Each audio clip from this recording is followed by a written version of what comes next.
I mentioned in a previous video that my father passed away when I was very young.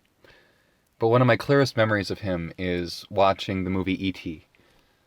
on VHS as a family, like all on the couch. And after we had watched the movie, he bought one of these very realistic looking E.T. dolls that had sort of a matte finish. He looked very realistic. And the thing was, when we were watching E.T., I never fully enjoyed E.T., even when I was a little boy, because I thought that E.T. looked super creepy. And I don't understand why the marketing and everything else presents him as though he's adorable. Like, they present him as though he's like Gizmo from the Gremlins movies or something. And to me, he's hideous. Like, to me, I don't know why they went that way. Like, to me, a modern suggestion would be like Lilo from Lilo and Stitch. Or, at the time, I was wondering why he didn't look more like a Care Bear or something non-threatening. He just looks like shit.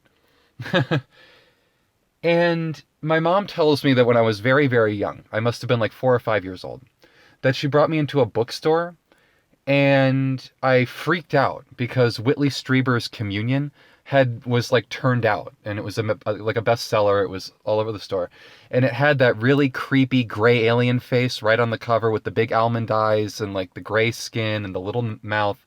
And I was like, oh God, get it away from me. And, she's like, what, this? I'm like, and, I don't know why I have some sort of primordial fear of that guitar pick shaped head, archetype, but I must. And so I never found E.T. cute. And like, I found it's, as I grew older, it seemed like a kind of attempt to mitigate the image of the aliens that he created in Close Encounters. And it's kind of like he took that same alien and made him more like cute and non-threatening, and like he hangs around with kids. And I don't know. I don't feel right about E.T. at all anymore. And I feel, it's like the one movie in Spielberg's oeuvre that I never watch, ever. Like, I watched it those few times on tape. I have not returned to it. I have never watched it again in its entirety. And it's entirely because I find E.T. himself so creepy. And it just kind of boggles me why other people don't. Maybe they do.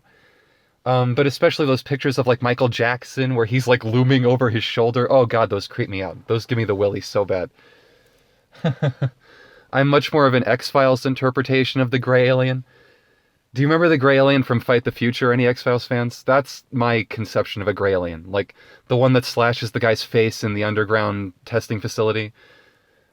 And then Spielberg's got this whole, like, like, thing going on. And if I have to get a little weird and truthy for a second, there's a story that Spielberg himself tells about E.T., where he says he gave President Reagan a private screening, and that Reagan, after the screening, said, "How did you get him to look so accurate, like the real thing? It's crazy." And it's, it's not, I'm paraphrasing, of course, and exaggerating, but it's Spielberg that tells the story very tongue-in-cheek, so you can take it how you will, that Reagan basically said, "How did you know so much?" after he showed him E.T. So, yeah, look into that. Maybe I'll do a video on it on my own. Take care, everyone.